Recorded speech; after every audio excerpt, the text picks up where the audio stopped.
ஆண்டவராகிய இயேசு கிறிஸ்துவின் உயரப்பெற்ற பரிசுத்தமுள்ள நாமத்தில் அன்பின் வாழ்த்துக்கள். இந்த காலையில் உங்களை சந்திப்பதில் மகிழ்ச்சி அடைகிறேன். நான் உங்களுக்கு ஆசீர்வாதமாக இருக்கட்டும். உங்கள் துக்கம் சந்தோஷமாய் மாறும். யோவான் 16:20 தியானத்துக்கு எடுத்துக்கொள்ளலாம்.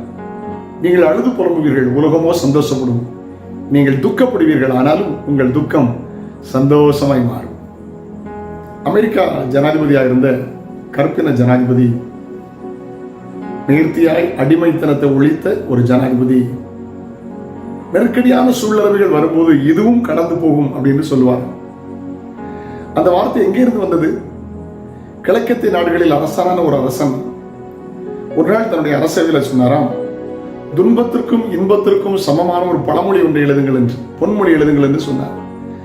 அறிஞர்கள் நிறைய பேர் வந்தார்கள். எழுதி கொடுத்தது ஒன்றும் ராஜாவை திருப்திப்படுத்த முடியவில்லை. ராஜாவின் மகள் அவருக்கு ஒரு மோதிரத்தை அன்பளிப்பாய் கொடுத்தாள். ஒரு நல்ல தங்க மோதிரம், அதுக்கு மேல ஒரு வைரக்கல் பதிக்கப்பட்டிருந்தது.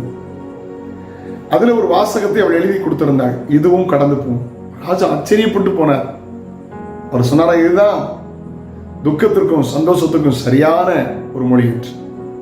இக்காலத்து பாடுகள் இனி நம்மில் வெளிப்பட போகிற மகிமைக்கு ஒப்பிடத்தக்கவைகள் அல்ல, இதுவும் கடந்து போகும்.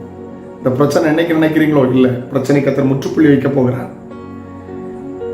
17 வயசில் சொப்பன தரிசனம் கண்டார். 13 ஆண்டுகள் யோசேப்பு காத்திருந்தார். சிறைச்சாலை வந்தது. நான் ஒன்றை புரிந்து கொண்டேன், என்றைக்கு சிறைச்சாலை கதவு திறந்ததோ அதே நாளில் அரண்மனை கதவையும் கர்த்தர் திறந்தார். ஹல்லேலூயா. இதுவும் கடந்து போகும். உங்களுக்கு நிலையானதல்ல, இந்த பிரச்சனை நிலையானதல்ல, இந்த போராட்டம் நிலையானதல்ல, இந்த அவமானம் நிலையானதல்ல, இந்த பண கஷ்டம் நிலையானதல்ல. இது கடந்து போகும். விடுதலையோடு வருகிற நாட்கள் வருகிறது, வாழுகிற நாட்கள் வருகிறது.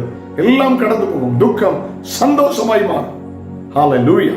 பிள்ளைகளால் துக்கமா, கணவனால் துக்கமா, பொருளாதாரத்தால் துக்கமா, வேலை நிமித்தமாக துக்கமா, இயேசு வெறும் மரச்சிலுவை சுமக்கவில்லை, உங்கள் துக்கத்தை கல்வாரி சிலுவையில் சுமந்தார். இந்த காலை நேரத்தில் உங்களுக்கு நற்செய்தி சொல்கிறேன், இதுவும் கடந்து போகும். ஹல்லேலூயா. ஆமென். ஒரு புதிய நன்மை, புதிய ஆசீர்வாதம் வரும். அந்த நாளாக இது மாறட்டும். இயேசுவை சார்ந்து கொள்ளுங்கள். ஜெபிக்கலாமா? பரலோக தகப்பனே, துக்கத்தை சந்தோஷமாய் மாற்றுகிறவர் என்கிற செய்தியை இந்த காலையில் சொல்லியிருக்கிறேன். நீர் எங்கள் துக்கத்தை கல்வாரி சிலுவையில் சுமந்திருக்கிறேன்.